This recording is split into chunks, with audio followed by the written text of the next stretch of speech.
Hello प्यारो बच्चों, आपका स्वागत है हरिओम सर के फिजिक्स क्लास में। लास्ट क्लास को हम लोग करंट इलेक्ट्रिसिटी चैप्टर चालू किए थे। करंट इलेक्ट्रिसिटी में हम लोग लास्ट क्लास को पढ़े कि इलेक्ट्रिक करंट के बारे में। क्या शुरू किए थे? Electric current. इलेक्ट्रिक करंट में हम दो चीज़ बेसिकली पढ़े थे।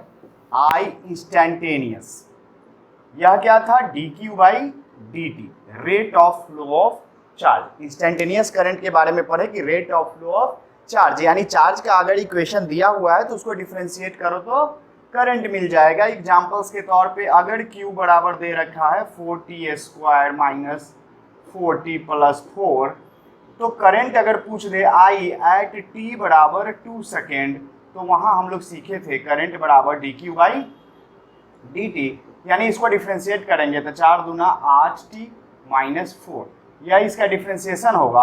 अब हम इसमें t का वैल्यू रख देंगे, कितना? t बराबर 2 पे क्या हो जाएगा? 8 इंटू 2 माइनस 4, 8 दूना 16 में से 4 गया 12 एम्पियर।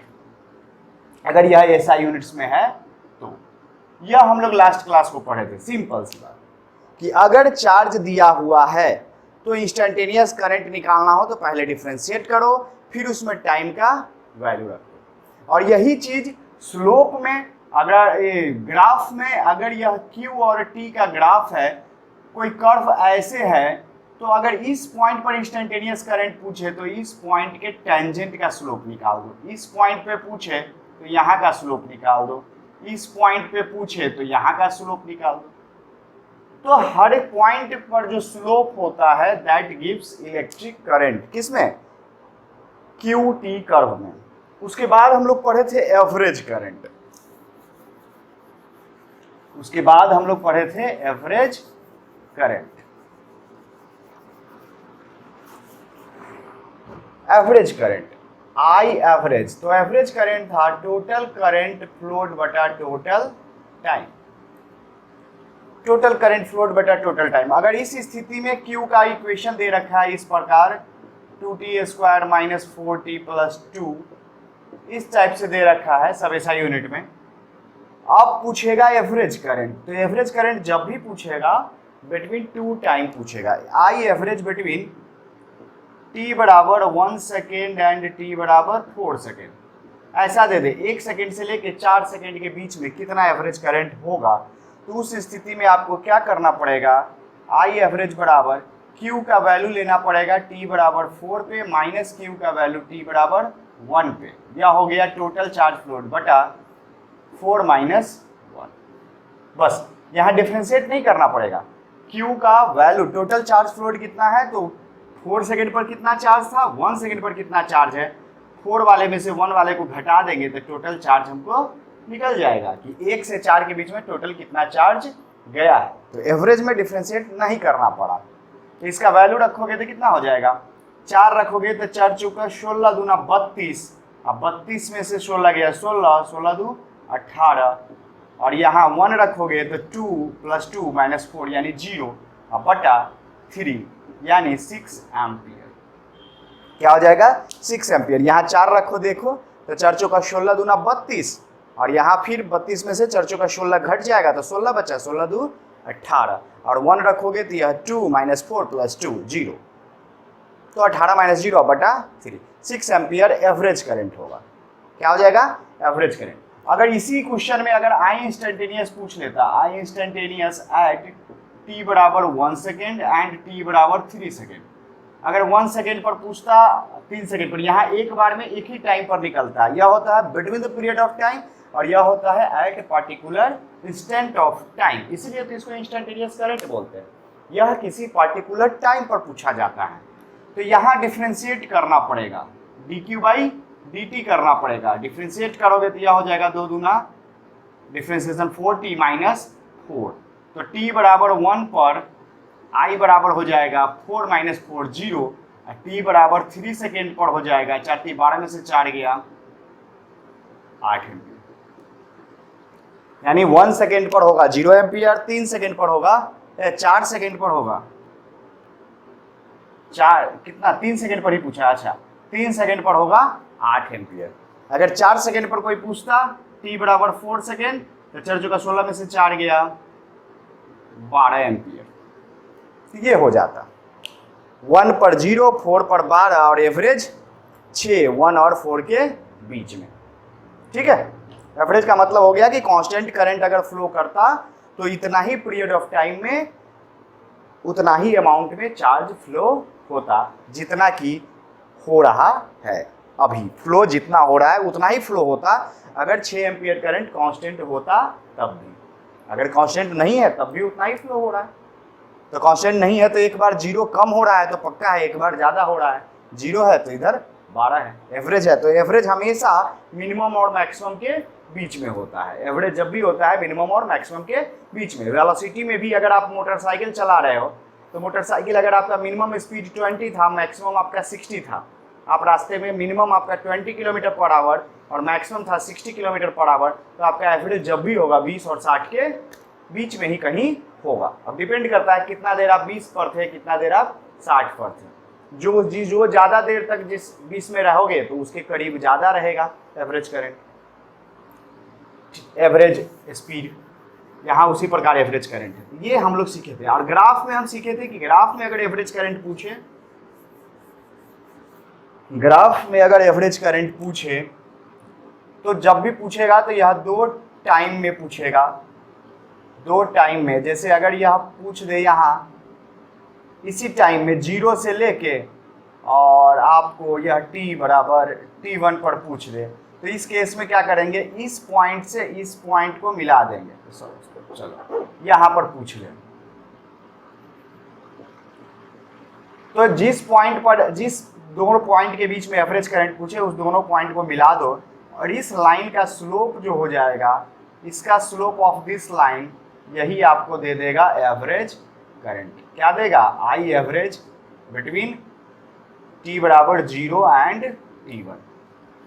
ठीक है, तो एवरेज करंट के लिए 2 पॉइंट को मिलाने वाला लाइन होता है और इंस्टेंटेनियस तो एक ही पॉइंट पर होता है। तो एक पॉइंट पर क्या हो सकता है, एक पॉइंट पर लाइन ड्रॉ करना मतलब एक टेंजेंट ड्रॉ करना। 2 पॉइंट्स के बीच में लाइन ड्रॉ करना तो वो तो सीधा है कि दोनों लाइन पॉइंट को क्या करो, मिला दो। ये हम लोग लास्ट क्लास को पढ़े थे।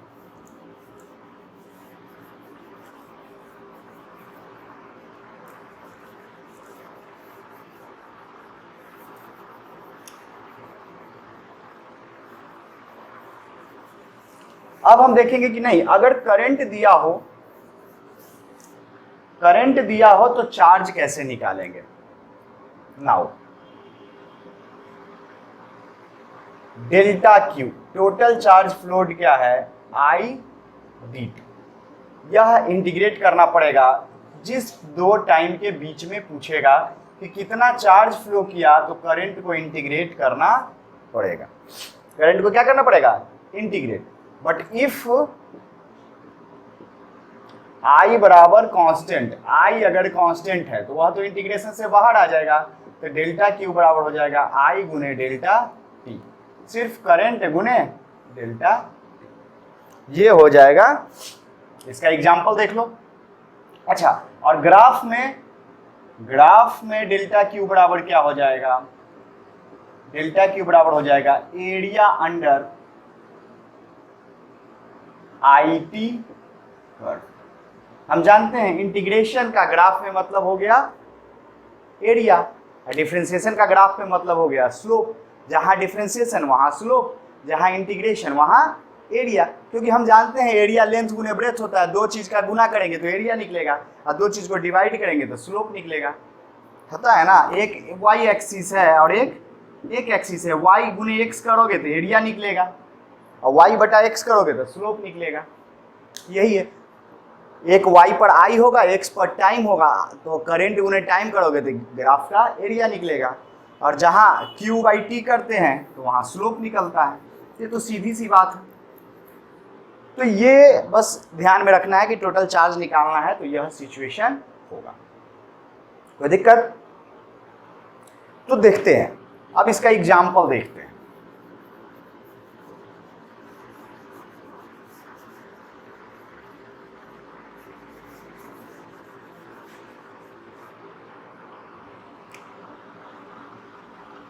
एग्जाम्पल, करंट बराबर अगर दे दिया 2t + 2 एम्पियर, ऐसा करंट यह करंट कांस्टेंट है कि नहीं, तो फाइंड कर रहा है delta Q flowed in first 4 second. First 4 second में कितना चार्ज फ्लो करेगा अगर इतना करंट फ्लो करता है तो हम यहां जान रहे हैं कि I बराबर I is not constant, I is not constant, यह कांस्टेंट नहीं है। क्यों? क्योंकि इसमें t है यानी टाइम के साथ बदल रहा है। तो टाइम के साथ बदल रहा है तो डेल्टा क्यू बराबर क्या हो जाएगा, इंटीग्रेट करना पड़ेगा I dt। जहां भी गुना करने का मन करे और कांस्टेंट चीज नहीं है, तो कांस्टेंट चीज नहीं है, वेरिएबल को गुना कर रहे हो आपको करंट गुने टाइम करना है, लेकिन करंट टाइम के साथ बदल रहा है, तो वैसी स्थिति में उसको क्या करना पड़ता है, इंटीग्रेट करना पड़ता है। तो ये तो हम आसानी से समझ जाएंगे कब इंटीग्रेट करना है, कब डिफरेंशिएट करना है, क्योंकि आपको मालूम है कि आपको चार्ज निकालना है तो करंट गुने टाइम होता है। तो करंट गुने टाइम कब होता है, जब करंट कांस्टेंट है तो सीधे टाइम से गुना कर देते। लेकिन अगर करंट कांस्टेंट नहीं है तो करंट गुने टाइम यानी करंट गुने टाइम छोटे से टाइम के लिए करना पड़ेगा, फिर उसको इंटीग्रेट करना पड़ेगा। तो यहाँ हो जाएगा 0 से लेके 4 तक, तो डेल्टा क्यू बराबर हो जाएगा इंटीग्रेशन 2t + 2 dt 0 से 4। तो यहाँ क्या हो जाएगा, इंटीग्रेशन 2t² / 2 + 2t, लिमिट रखेंगे 0 से 4। तो 0 से 4 लिमिट रखोगे क्या हो जाएगा, ये 2 से 2 कट गया, 4 चौका 16 + 4 दूना 8, अपर लिमिट, लोअर लिमिट रखोगे तो 0 यानी 16 8 24 कूलम, 24 कूलम चार्ज फ्लो करेगा। इसी चीज को कई बार नंबर ऑफ इलेक्ट्रॉन्स फ्लो, मतलब चार्ज को इलेक्ट्रॉन के नंबर से कंपेयर कर लेता है, तो वहां पे ये फार्मूला अप्लाई करना पड़ जाता है, Q बराबर Ne।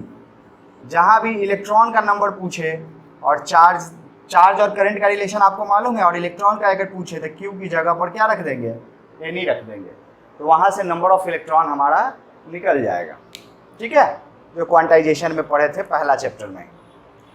यह हो गया आपको करंट अगर दिया है तो चार्ज निकालने का तरीका। ओके, अब है कि नहीं, अगर ग्राफ दिया रहेगा तो ग्राफ दिया रहेगा तब कैसे निकालेंगे, तो एरिया निकालेंगे। क्या निकालेंगे, एरिया। जैसे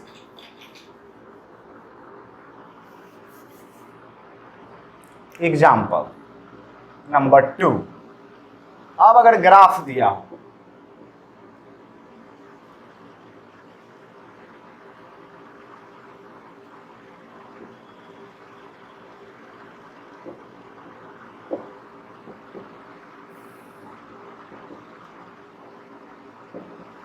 अब है यह 10 एम्पियर करंट यहाँ पे, ये 5 सेकेंड, ये 10 सेकेंड।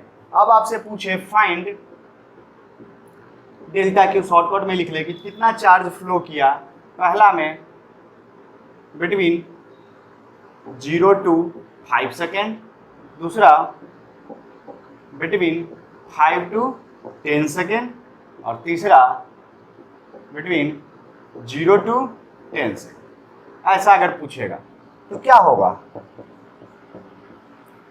0 से 5, तो 0 से 5 अगर पूछता है तो यह क्या है, ट्रायंगल। 0 से 5 पूछेगा तो ट्रायंगल, तो इसका एरिया निकालोगे, पहले पार्ट में इसका एरिया निकालोगे तो क्या हो जाएगा, डेल्टा क्यू बराबर हाफ बेस गुने हाइट यानी 5 × 10 25 कूलम, जो इस ट्रायंगल का एरिया होगा।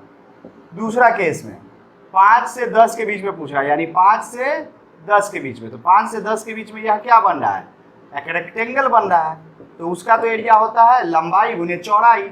यह हो जाएगा, ये हाइट हो गया 10 और यह हो गया 10 - 5 5, यह क्या हो जाएगा 5 × 10 50।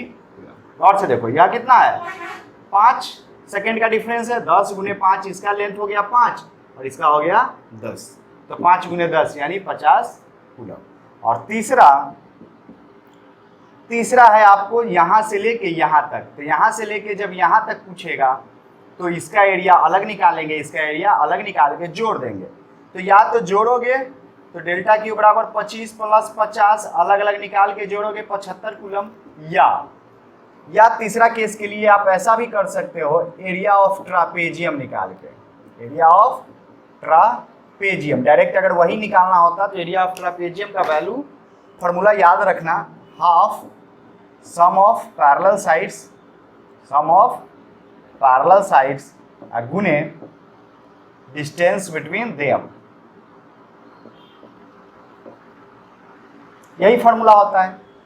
तो यहाँ क्या हो जाएगा, half sum of parallel sides, यह साइड पैरेलल है, यह साइड पैरेलल है, तो यह हो गया 10 और यह हो गया 5, यह हो जाएगा 10 जोड़ 5, और दोनों के बीच में डिफरेंस, दोनों पैरेलल साइड में डिफरेंस कितना 10, तो अब कितना हो गया 10 5 15, इसे काटेंगे 5 15 25 75। तो ऐसे भी बनाया जाता है, या तो आप डायरेक्ट एरिया ऑफ ट्रापेजियम निकालो, या इस ट्रायंगल का अलग निकालो, इस रेक्टेंगल का अलग निकालो और दोनों को जोड़ दो। तो 25 + 50 करके 75 निकालो, या डायरेक्ट ट्रापेजियम का फॉर्मूला लगा के निकालो। तो एरिया निकालोगे तो बेसिकली आपका डेल्टा क्यू निकल जाएगा। ठीक है, तो यह था करंट से चार्ज को निकालना, करंट से क्या निकालना, चार्ज निकालना। ठीक है,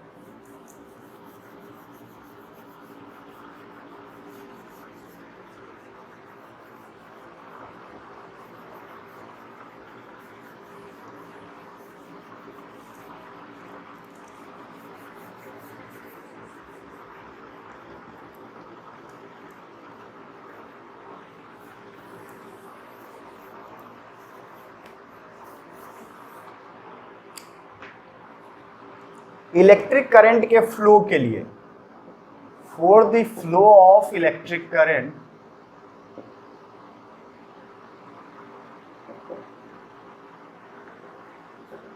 अगर इलेक्ट्रिक करंट को फ्लो कराना है, यानी चार्ज को बेसिकली फ्लो कराना है, इलेक्ट्रिक करंट तो ऑलरेडी होता है फ्लो ऑफ चार्ज, लेकिन बोलचाल में हम लोग ऐसा बोल देते हैं इलेक्ट्रिक करंट को फ्लो कराना। करंट बोलते ही ऑटोमेटिक हो गया कि वो फ्लो कर रहा है, आपको फ्लो फिर से बोलने की जरूरत नहीं है, जिसे एलपीजी गैस लोग बोलता है, तो ऑलरेडी जी लग गया तो उसमें गैस है ही, फिर गैस बोलने की जरूरत नहीं थी, फिर भी आदत से मजबूर for the flow of electric charge लिखते तो बेटर था, इलेक्ट्रिक करंट भी लिख दिए तो कोई दिक्कत नहीं है, चलता है।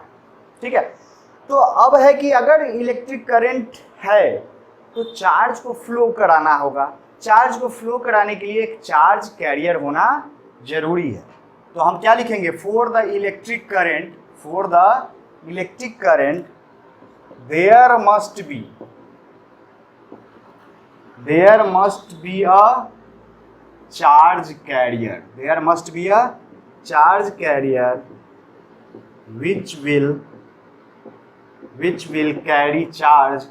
which will carry charge from one place to another। ये तो सब लोग मानते हो,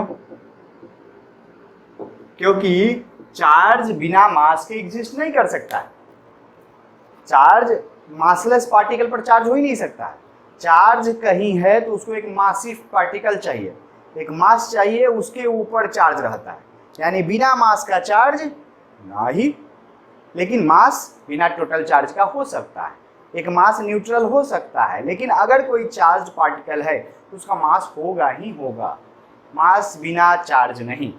तो अगर चार्ज को कहीं मूव कराना है तो एक मैसिव पार्टिकल चाहिए, एक मास वाला पार्टिकल चाहिए जो उस चार्ज को कैरी करे।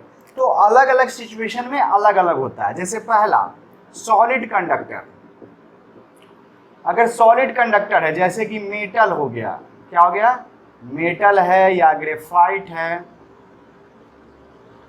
तो इन सब सिचुएशन में इलेक्ट्रॉन जो होता है वह चार्ज कैरियर का काम करता है, यानी इलेक्ट्रॉन अपने साथ चार्ज को कैरी करता है, इसीलिए उसको चार्ज कैरियर बोलते हैं। तो इस केस में इलेक्ट्रॉन जो है दैट इज चार्ज कैरियर। दूसरा, लिक्विड में अगर देखोगे, लिक्विड फॉर्म में यानी इलेक्ट्रोलाइट्स, इलेक्ट्रोलाइट्स में इलेक्ट्रॉन नहीं, वहां पे आयंस होता है। जैसे H2SO4 है तो वहां H+ आयन हो गया, SO4 आयन हो गया, ठीक है। HCl का सोल्यूशन है तो H+ हो गया, Cl- हो गया, NaCl का Na+ Cl-, इसीलिए एक शुद्ध पानी जो है, pure water is bad conductor, pure water is bad conductor. लेकिन उसमें जब हम सॉल्ट मिला देते हैं, तो जैसे ही सॉल्ट मिलाए तो Na+ और Cl- that act as charge carrier, Na+ और Cl- वह चार्ज कैरियर के रूप में एक्ट करने लगता है और वाटर कंडक्टिव हो जाता है। तो पॉजिटिव एंड नेगेटिव आयंस, तो कोई पूछे कि इलेक्ट्रोलाइट्स में चार्ज कैरियर्स कौन सा होता है, तो पॉजिटिव एंड नेगेटिव आयंस होता है। और तीसरा gas, ionised gas. High voltage gas generally bad conductor होता है, गैस जनरली क्या है, बैड कंडक्टर। लेकिन हाई इलेक्ट्रिक फील्ड पर, बहुत ज़्यादा स्ट्रॉन्ग इलेक्ट्रिक फील्ड है, यानी बहुत बड़ा बैटरी लगा दिए बहुत ज़्यादा वोल्ट का, तो उस स्थिति में गैस आयनाइज हो जाता है। और जब गैस आयनाइज होता है तो वह इलेक्ट्रॉन रिलीज करता है, वह कोई भी गैस जो है वह इलेक्ट्रॉन को बाहर निकालता है। तो वहाँ जो चार्ज कैरियर्स हो जाता है वह इलेक्ट्रॉन्स हो जाता है, और जो इलेक्ट्रॉन निकलने के बाद बच जाता है पॉजिटिव आयंस, वहाँ नेगेटिव आयंस नहीं रहता है। गैस के केस में पॉजिटिव आयंस और इलेक्ट्रॉन्स, यह चार्ज कैरियर्स है। चार्ज कैरियर्स बोलते हैं जो चार्ज को कैरी करता है अपने साथ एक जगह से दूसरे जगह। ठीक है,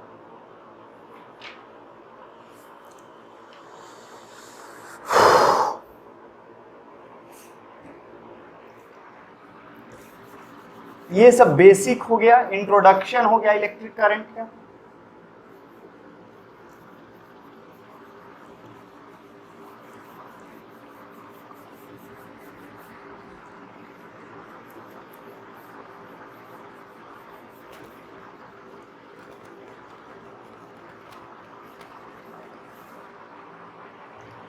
फिर है इसमें सबसे most important Ohm's law. Ohm's law, electric current अगर है तो सबसे पहला लॉ जो इस पे आता है ओम्स लॉ। ओम्स लॉ किसी कंडक्टर के लिए दिया गया है, किसी कंडक्टर के लिए दिया गया है। तो क्या है, at given temperature, at given temperature and other physical condition,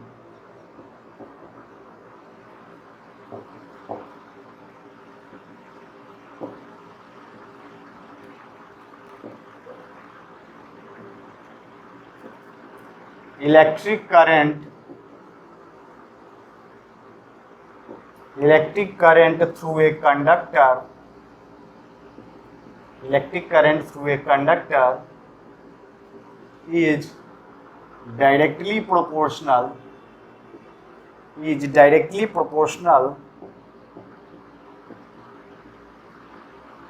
to the voltage applied across it, to the voltage या potential difference applied across it। यानी current is directly proportional to, और इसी प्रोपोर्शनलिटी कांस्टेंट को हटाते हैं तो I बराबर आ जाता है V/R, जहां 1/R is proportionality constant.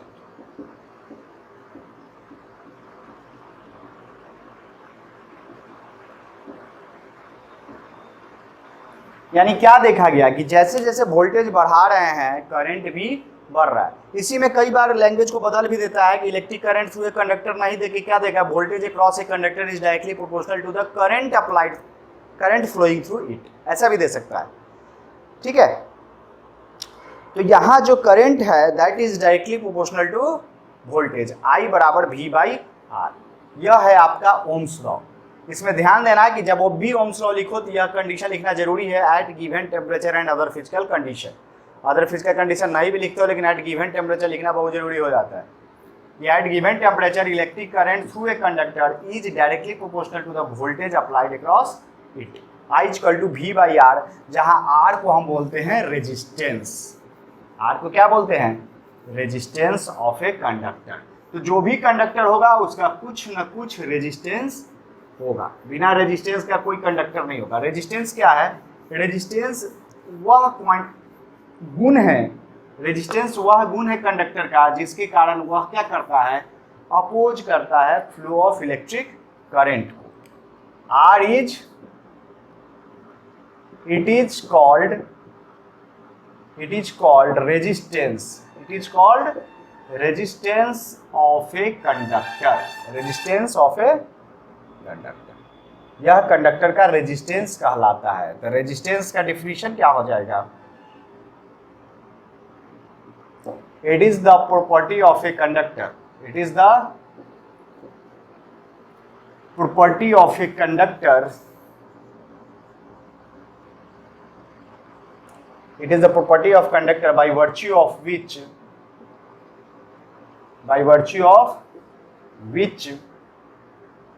it opposes the flow of charge through it।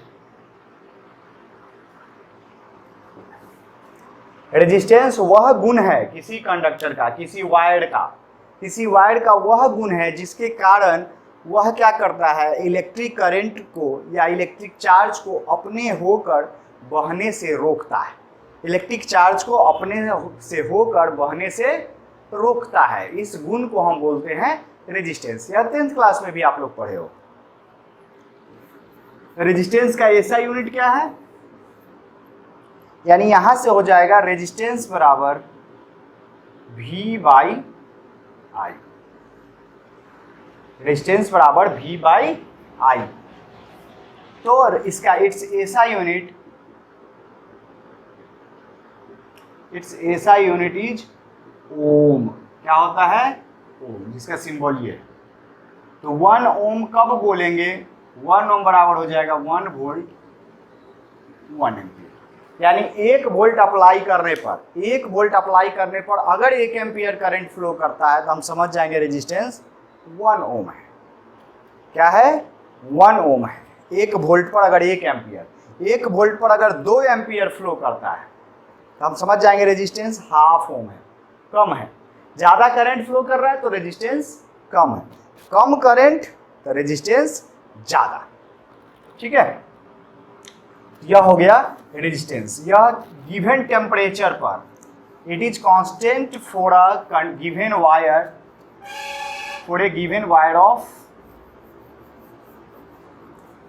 Given wire के लिए यह कांस्टेंट होता है एट गिवन टेम्परेचर। लेकिन वायर बदल दोगे रेजिस्टेंस बदल जाएगा। यह एक कंडक्टर या वायर का गुण होता है। रेजिस्टेंस इज कांस्टेंट,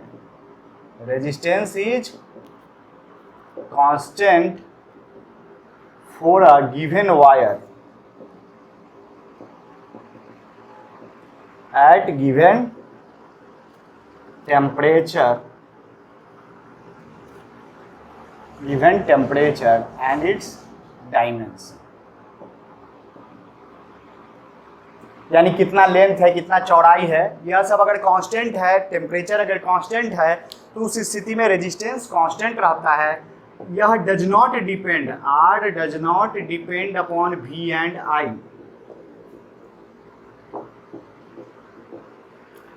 भले फॉर्मूला में R equal to V by I है, लेकिन रेजिस्टेंस V और I चेंज करने से नहीं बदलता है। रेजिस्टेंस एक कांस्टेंट क्वांटिटी है। इफ वी चेंज V,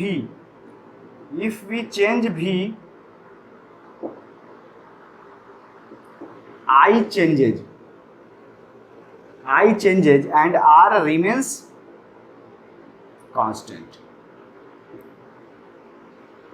यानी V और I आपस में चेंज करता है। V बढ़ा तो I बढ़ गया, V घटा तो I घट गया, लेकिन R वही का वही रहता है। R किस पर डिपेंड करता है, R डिपेंड्स अपॉन पहला डायमेंशन ऑफ वायर, वायर का लेंथ चौड़ाई क्या है, दूसरा मटेरियल ऑफ वायर, वायर किस मटेरियल से बना है, और तीसरा टेम्परेचर।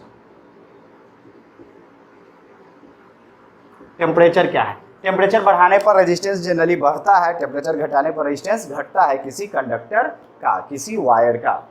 तो इसके बाद एक एक्सप्रेशन आता है, यह भी 10th क्लास में आप पढ़े हो,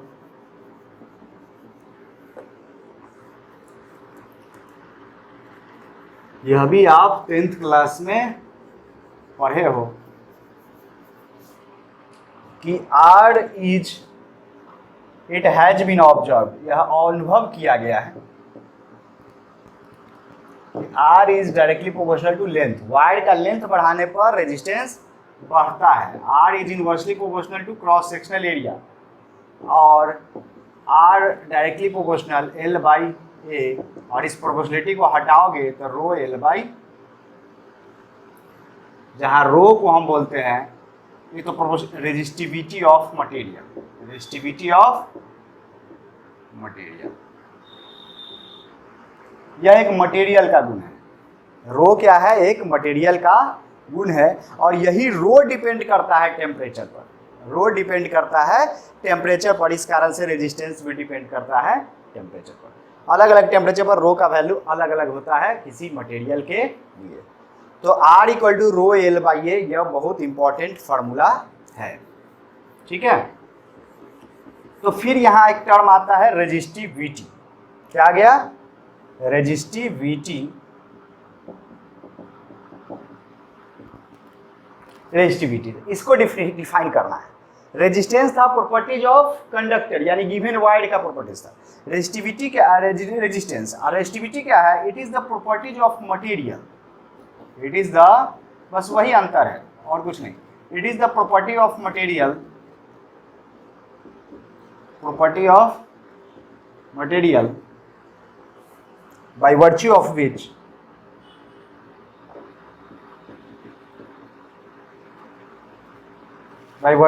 which it opposes flow of charge।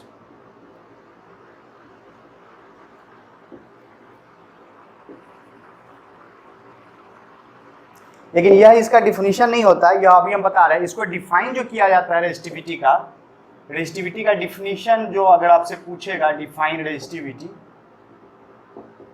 तो वहां हम यह लिखेंगे, it is the resistance of, it is the resistance of a wire.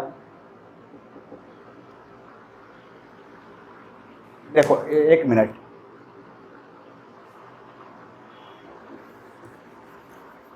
Resistivity कैसे होगा? तो resistivity of a material, resistivity of a material, किसी मटेरियल का रेजिस्टिविटी क्या होगा?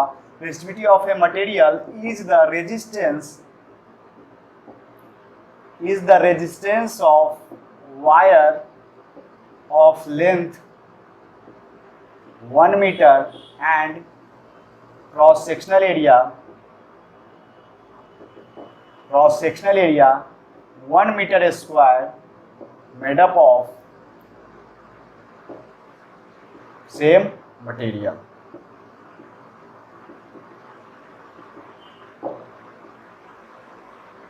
जिस मटेरियल का रेजिस्टिविटी पूछे, उसी मटेरियल से एक ऐसा बना हुआ वायर जिसका लेंथ 1 मीटर है, एरिया 1 मीटर स्क्वायर है, उसका जो रेजिस्टेंस होगा उसी को हम रेजिस्टिविटी बोलते हैं। तो रेजिस्टिविटी क्या है? वास्तव में प्रॉपर्टी है मटेरियल का। तो रेजिस्टिविटी हम एक मटेरियल का निकालते हैं, जैसे कॉपर है, कॉपर का रेजिस्टिविटी हो गया तो कांस्टेंट हो गया, चाहे कॉपर का वायर छोटा रहे चाहे बड़ा रहे, रेजिस्टिविटी कांस्टेंट हो गया कॉपर के लिए। लेकिन रेजिस्टेंस अलग अलग हो जाए, कॉपर का ही वायर है लेकिन पतला है तो रेजिस्टेंस ज़्यादा, मोटा है तो रेजिस्टेंस कम, ठीक है।